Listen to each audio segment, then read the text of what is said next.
ಭಗವಾನ್ ಶ್ರೀರಾಮ ಮತ್ತು ದುರ್ಗಾಮಾತೆ ಒಟ್ಟಿಗೆ ನೆಲೆಸಿರುವಂತಹ ಕ್ಷೇತ್ರ ಬಹುಶಃ ಇದೊಂದೇ ಅನ್ಸುತ್ತೆ. ಇಲ್ಲಿನ ದುರ್ಗಾಂಬ ದೇವಿಯ ವಿಗ್ರಹ ಸ್ವಲ್ಪ ಬಾಗಿರೋದನ್ನ ನೋಡಿ. ಇಲ್ಲಿಗೆ ಹೇಳಿದ ಹರಕೆ ಫಲಿಸುತ್ತೆ ಅನ್ನೋ ಕಾರಣಕ್ಕೆ ಅನೇಕ ಭಕ್ತರು ನಿರಂತರವಾಗಿ ಈ ಕ್ಷೇತ್ರಕ್ಕೆ ಆಗಮಿಸ್ತಾರೆ. ಇಂದಿಗೂ ಕೂಡ ಅವರು ಪ್ರವಚನ ಮಾಡ್ತಿದ್ದ ಜಾಗವನ್ನ ಹಾಗೆಯೇ ಉಳಿಸಿಕೊಂಡು ಬರಲಾಗಿದೆ.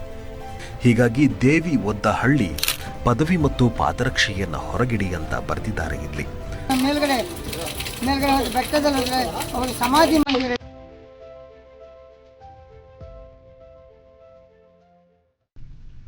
ಪ್ರಿಯ ವೀಕ್ಷಕರೇ, ನಮಸ್ಕಾರ. ನಾವು ನಿಮಗೆ ಇವತ್ತು ಮತ್ತೊಂದು ಪವರ್ಫುಲ್ ದೇವಸ್ಥಾನದ ಶಕ್ತಿಯ ಮಹತ್ವದ ಬಗ್ಗೆ ತಿಳಿಸೋಕೆ ಬಂದಿದ್ದೇವೆ. ಅದಕ್ಕೂ ಮೊದಲು ನೀವು ನಮ್ಮ ಚಾನಲ್ಗೆ ಸಬ್ಸ್ಕ್ರೈಬ್ ಆಗದಿದ್ದರೆ ಹಿಂದೆ ಸಬ್ಸ್ಕ್ರೈಬ್ ಆಗಿ, ಲೈಕ್ ಮಾಡಿ, ಬೆಲ್ ಬಟನ್ ಒತ್ತಿ. ಸ್ನೇಹಿತರೆ, ನೇರ ವಿಷಯಕ್ಕೆ ಬರ್ತೀವಿ. ಈ ಕ್ಷೇತ್ರದ ತೀರ್ಥದಲ್ಲಿ ಸಕಲ ಚರ್ಮರೋಗವು ನಿವಾರಣೆಯಾಗುತ್ತೆ ಅನ್ನೋ ನಂಬಿಕೆ ಇದೆ. ಬೆಟ್ಟದ ಯಾವುದೋ ಮೂಲೆಯಿಂದ ಹರಿದು ನಂದಿಯ ಬಾಯಿಯ ಮೂಲಕ ಬರುವ ಈ ಪವಿತ್ರ ತೀರ್ಥ ವರ್ಷಪೂರ್ತಿ ಹರಿಯುತ್ತಲೇ ಇರುತ್ತೆ. ಇಂತಹ ಪರಮ ಪವಿತ್ರವಾದ ಕ್ಷೇತ್ರ ಇರೋದು ಎಲ್ಲಿ, ಇಲ್ಲಿನ ವಿಶೇಷತೆ ಏನು ಅನ್ನೋದನ್ನ ಈ ವಿಡಿಯೋದಲ್ಲಿ ಹೇಳ್ತೀವಿ. ನೀವು ರಾಮಲಕ್ಷ್ಮಣ ಅಥವಾ ರಾಮಾಂಜನೇಯ ಒಟ್ಟಿಗೆ ಇರುವಂತಹ ಅನೇಕ ದೇಗುಲಗಳನ್ನು ನೋಡಿರಬಹುದು. ಆದರೆ ಇಂತಹ ಶ್ರೀರಾಮ ದುರ್ಗಾಂಬ ಹೆಸರಿನ ದೇವಾಲಯವನ್ನ ನೀವು ಎಲ್ಲಿಯೋ ನೋಡಿರೋಕೆ ಸಾಧ್ಯನೇ ಇಲ್ಲ.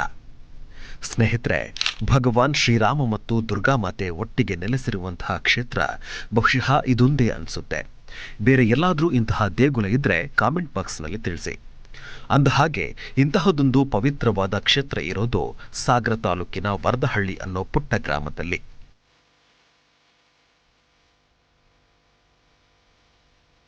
ಬೆಟ್ಟ ಗುಡ್ಡಗಳ ಮಧ್ಯೆ ಹಕ್ಕಿಗಳ ಚಿಲಿಪಿಲಿ ನಿನಾದದೊಂದಿಗೆ ಹಚ್ಚ ಹಸಿರಿನ ನಡುವೆ ನೆಲೆಸಿರುವ ಶ್ರೀರಾಮ ಮತ್ತು ದುರ್ಗಾಂಬ ದೇವಿ ಇಂದಿಗೂ ಕೂಡ ಸಾವಿರಾರು ಭಕ್ತರನ್ನ ಸೆಳೆಯುತ್ತಾರೆ. ಇಲ್ಲಿಗೆ ಹೇಳಿದ ಹರಕೆ ಫಲಿಸುತ್ತೆ ಅನ್ನೋ ಕಾರಣಕ್ಕೆ ಅನೇಕ ಭಕ್ತರು ನಿರಂತರವಾಗಿ ಈ ಕ್ಷೇತ್ರಕ್ಕೆ ಆಗಮಿಸ್ತಾರೆ.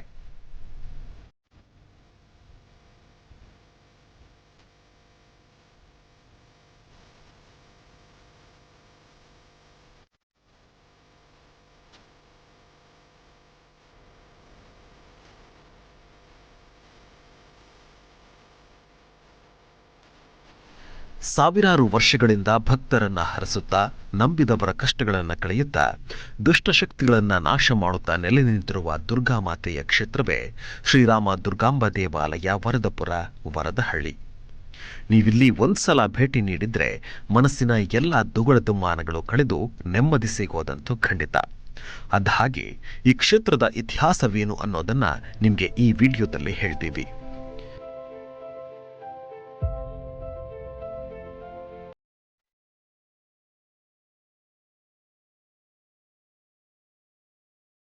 ಸ್ನೇಹಿತರೆ, ವರದಪುರ ಎಂದು ಕರೆಯಲ್ಪಡುವ ವರದಹಳ್ಳಿಯು ಸಾಗರದಿಂದ 6 ಕಿಲೋಮೀಟರ್ ದೂರದಲ್ಲಿರುವ ಪವಿತ್ರ ನೆಲೆ.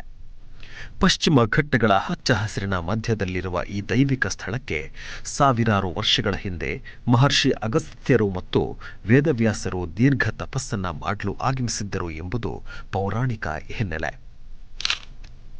ಸರಿಸುಮಾರು 6,000 ವರ್ಷಗಳ ಇತಿಹಾಸ ಇರುವ ಇಂತಹ ಪವಿತ್ರ ಸ್ಥಳದಲ್ಲಿ ನಾವು ದುರ್ಗಾದೇವಿಯ ದರ್ಶನವನ್ನ ಮಾಡಬಹುದು. ನೂರಾರು ವರ್ಷಗಳ ಹಿಂದೆ ಇಲ್ಲಿನ ದುರ್ಗಾಂಬ ದೇವಿಯು ಪರಮ ಪೂಜ್ಯ ಶ್ರೀಧರ ಸ್ವಾಮಿಗಳ ಕನಸಿನಲ್ಲಿ ಕಾಣಿಸಿಕೊಂಡು ವರದಹಳ್ಳಿಯಲ್ಲಿ ತನಗೊಂದು ದೇಗುಲ ಕಟ್ಟುವಂತೆ ಸಲಹೆ ನೀಡುತ್ತಾಳೆ. ಅದರಂತೆ ಶ್ರೀಧರ ಸ್ವಾಮೀಜಿಯವರು ವರದಹಳ್ಳಿಗೆ ಬಂದು ಆಶ್ರಮ ಕಟ್ಟಿ ಧ್ಯಾನ ಪ್ರವಚನವನ್ನ ಮಾಡಿದರು ಅಂತ ಹೇಳಲಾಗುತ್ತೆ. ಇಂದಿಗೂ ಕೂಡ ಅವರು ಪ್ರವಚನ ಮಾಡ್ತಿದ್ದ ಜಾಗವನ್ನ ಹಾಗೆಯೇ ಉಳಿಸಿಕೊಂಡು ಬರಲಾಗಿದೆ. ಅಂದಹಾಗೆ ಈ ದೇವಾಲಯದಲ್ಲಿನ ದುರ್ಗಾದೇವಿಯ ವಿಗ್ರಹವನ್ನ ಸ್ವತಃ ವೇದವ್ಯಾಸರೇ ಸ್ಥಾಪಿಸಿದ್ದಾರಂತೆ. ಈ ದೇವಿಯ ವಿಗ್ರಹ ನೋಡಲು ಚಿಕ್ಕದಾಗಿದ್ದರೂ ಸಹ ಹೆಚ್ಚು ಆಕರ್ಷಣೀಯವಾಗಿದೆ. ಅನ್ನಪೂರ್ಣೆಯೂ ಆಗಿರುವ ದುರ್ಗಾಂಬೆಯ ಈ ಕ್ಷೇತ್ರದಲ್ಲಿ ಭಕ್ತರಿಗೆ ಅನ್ನದಾನದ ವ್ಯವಸ್ಥೆಯನ್ನ ಮಾಡಲಾಗಿದೆ. ಇಲ್ಲಿನ ದುರ್ಗಾಂಬ ದೇವಿಯ ವಿಗ್ರಹ ಸ್ವಲ್ಪ ಬಾಗಿರೋದನ್ನ ನೋಡಿ. ಇದು ದುರ್ಗಾಂಬ ದೇವಿಯು ಮಹಿಷನನ್ನ ವಧಿಸಿ ಕಾಲಿನಿಂದ ಒದೆಯುತ್ತಾಳೆ. ಆಗ ಮಹಿಷ ಈ ಜಾಗಕ್ಕೆ ಬಂದು ಬೀಳ್ತಾನೆ. ಹೀಗಾಗಿ ದೇವಿ ಒದ್ದ ಹಳ್ಳಿ ಮುಂದೆ ಒದ್ದ ಹಳ್ಳಿ, ನಂತರ ವರದಹಳ್ಳಿ ಆಯ್ತು ಅನ್ನೋದು ಜನರ ನಂಬಿಕೆ.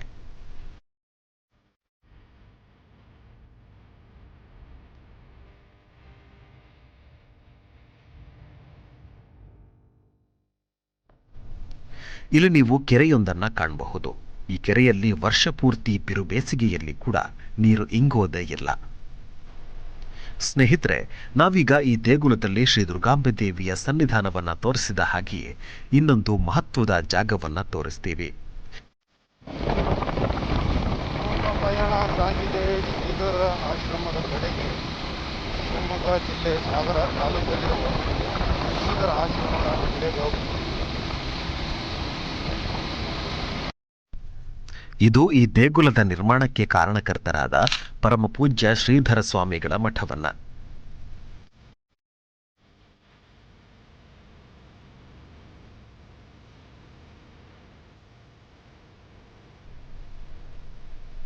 ಈ ದೇಗುಲಕ್ಕೆ ಬಂದವರು ಶ್ರೀಧರ ಸ್ವಾಮಿಗಳ ಆಶ್ರಮಕ್ಕೆ ಭೇಟಿ ಕೊಡದೇ ಇದ್ದರೆ ನಿಮ್ಮ ಇಲ್ಲಿನ ಪಯಣ ಅಪೂರ್ಣ ಆಗುವುದಂತೂ ಖಂಡಿತ. ದೇವಿ ದೇಗುಲದಿಂದ ಸುಮಾರು ಕೆಲವೇ ಅಂತರದಲ್ಲಿದೆ ಶ್ರೀ ಶ್ರೀಧರ ಸ್ವಾಮಿಗಳ ಮಠ. ನೀವು ಸ್ವಂತ ಅಥವಾ ಬಾಡಿಗೆ ಗಾಡಿಯಲ್ಲಿ ಬಂದರೆ ನಿಮಗೆ ಈ ಮಠಕ್ಕೆ ಹೋಗಲು ತುಂಬಾ ಸುಲಭವಾಗುತ್ತೆ. ನಾವು ಈಗ ಬಂದು ನಿಂತಿರುವಂತಹ ಸ್ಥಳ ಶ್ರೀಧರ ಸ್ವಾಮಿಗಳ ಮಠ. ವಿಶಾಲವಾದ ಜಾಗದಲ್ಲಿ ಇಂದಿನ ಕಾಲಕ್ಕೆ ತಕ್ಕಂತೆ ಮಠವನ್ನ ಅಭಿವೃದ್ಧಿ ಮಾಡಿರೋದನ್ನ ನಾವಿಲ್ಲಿ ಕಾಣಬಹುದು. ನಾವಿವಾಗ ಶ್ರೀಧರ ಸ್ವಾಮಿಗಳ ಕಾಲದಿಂದಲೂ ಹರಿಯುತ್ತಿರೋ ಪವಿತ್ರವಾದ ತೀರ್ಥವನ್ನ ತೋರಿಸ್ತೀವಿ. ಪದವಿ ಮತ್ತು ಪಾದರಕ್ಷೆಯನ್ನ ಹೊರಗಿಡಿ ಅಂತ ಬರೆದಿದ್ದಾರೆ ಇಲ್ಲಿ ನೋಡಿ. ಈ ಪುಷ್ಕರಣಿ ಅಥವಾ ಕೆರೆಯಲ್ಲಿ ಭಕ್ತರು ಸ್ನಾನನೂ ಮಾಡಬಹುದು. ಭಕ್ತಿ ಭಾವದಿಂದ ನೀವು ಇಲ್ಲಿ ಸ್ನಾನ ಮಾಡಿದರೆ ಎಲ್ಲ ಚರ್ಮ ರೋಗಗಳು ಕೂಡ ನಿವಾರಣೆಯಾಗುತ್ತೆ ಅನ್ನೋದು ನಂಬಿಕೆ. ಇಲ್ಲಿ ನೋಡಿ, ಇದಕ್ಕೆ ಶ್ರೀ ಶ್ರೀಧರ ತೀರ್ಥ ಅಂತ ಕರೀತಾರೆ.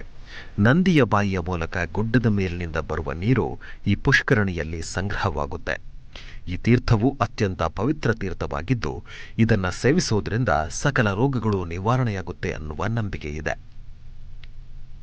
ನಾವು ಕೂಡ ಈ ಪವಿತ್ರವಾದ ನೀರನ್ನ ತಗೊಂಡು ಬಂದ್ವಿ. ಇವರು ಹುಟ್ಟಿದ್ದು ನಾಗತಿಂಚಳ್ಳಿ ಅಂತಕ್ಕಂಥ ಊರು. ಆಮೇಲೆ ಅಲ್ಲಿ ಗುಲ್ಬರ್ಗಕ್ಕೆ ಹೋಗಿ ಗುಲ್ಬರ್ಗದಿಂದ ಆ ಕಡೆ ಸಾಗರ ಕಡೆ ಬನವಾಸಿ ತಿರ್ಚಿ ಕುಮಟ ಆ ಕಡೆ ಭಾಗದಿಂದ ಬಂದುಬಿಟ್ಟು ಸುತ್ತುವರೆದು ಆಮೇಲೆ ಇಲ್ಲಿ ಬಂದು ದಟ್ಟಾದ ಅಭಯಾರಣ್ಯ ಕಾಡಿನಲ್ಲಿ ಅವರು ವಾಸವಾದಾಗ ಇಲ್ಲಿ ಏನೂ ಇರಲಿಲ್ಲ, ಮುಂಚೆ ಏನೂ ಇರಲಿಲ್ಲ. ಹಾಗೆಯೇ ಅಲ್ಲಿಂದ ಮುಂದೆ ಹೋಗ್ತಾ ಇರ್ತಾರೆ. ಕೆಳಗಡೆ ಹೋದಾಗ ಬಲಭಾಗದಲ್ಲಿ ತಿರುಗಿದಾಗ ಒಂದು ದುರ್ಗಾದೇವಿ ದೇವಸ್ಥಾನ ಬಂತು. ಅಲ್ಲಿ ಒಂದು ದೇವಿ ಸಿಕ್ಕಿಲ್ಲ. ಆ ದೇವಿನ ಪ್ರತಿಷ್ಠಾಪನೆ ಮಾಡಿ ಗುರುಗಳು ಮೇಲ್ಗಡೆ ಸಣ್ಣದಾಗಿರ್ತಕ್ಕಂಥ ಹುಲ್ಲಿನ ಮನೆಯಲ್ಲಿ ಇದ್ದರು. ಆ ನಂತರದಲ್ಲಿ ತೀರ್ಥ ತಮ್ಮ ತಪಶಕ್ತಿಯಿಂದ ಬಂದಿರತಕ್ಕಂಥ ತೀರ್ಥ ಇದೆ. ಶ್ರೀಧರ ಸ್ವಾಮಿಗಳು ಮಾಡಿರ್ತಕ್ಕಂಥ ತೀರ್ಥ. ಕಾಯಿಲೆ ಕಸಲೆಗಳು, ಚರ್ಮ ರೋಗಗಳು ಇತ್ಯಾದಿಗಳು ನಿವಾರಣೆ ಆಗುತ್ತೆ.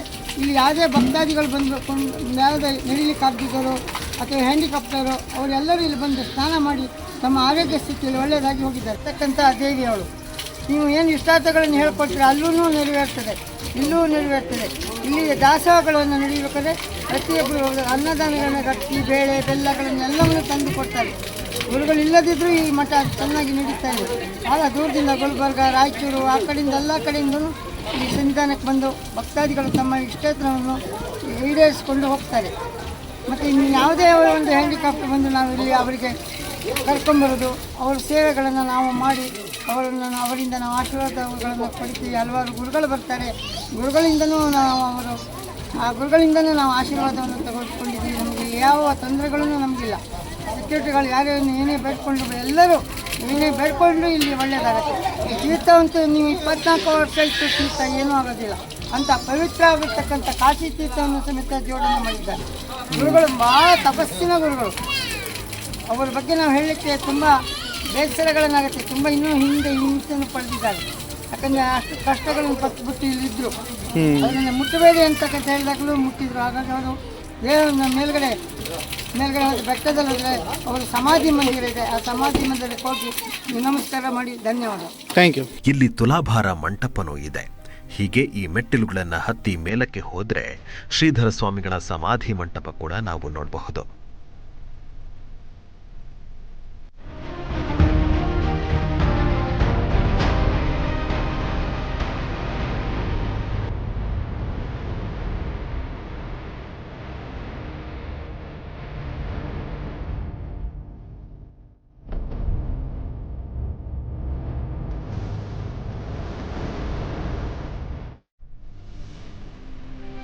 ಕೊನೆಗೂ ನಾವು ಬೆಟ್ಟ ಹತ್ಕೊಂಡು ಬಂದ್ವಿ. ಆದರೆ ಪರಮಪೂಜ್ಯ ಶ್ರೀಧರ ಸ್ವಾಮಿಗಳ ಸಮಾಧಿ ಮಂಟಪದ ಬಾಗಿಲನ್ನ ಮುಚ್ಚಲಾಗಿತ್ತು. ಕಾರಣ ನಾವು ಸಂಜೆ 3 ಗಂಟೆ ದಾಟಿತ್ತು ಇಲ್ಲಿಗೆ ಬರುವಾಗ. ಸ್ನೇಹಿತರೆ, ಈ ಬಾರಿ ನಾವು ತೋರಿಸಿರುವ ಈ ವಿಶೇಷ ಕ್ಷೇತ್ರ ನಿಮಗೆ ಇಷ್ಟ ಆಗಿದೆ ಅಂತ ನಾವು ಭಾವಿಸ್ತೀವಿ. ಇದೇ ಥರ 10 ಹಲವು ಒಳ್ಳೊಳ್ಳೆಯ ಕ್ಷೇತ್ರಗಳನ್ನು ತೋರಿಸ್ತೀವಿ, ಒಳ್ಳೊಳ್ಳೆಯ ಕಂಟೆಂಟ್ಗಳನ್ನು ನೀಡ್ತೀವಿ. ಅದಕ್ಕೆ ನಮ್ಮ ಚಾನೆಲ್ನ ಫಾಲೋ ಮಾಡಿ.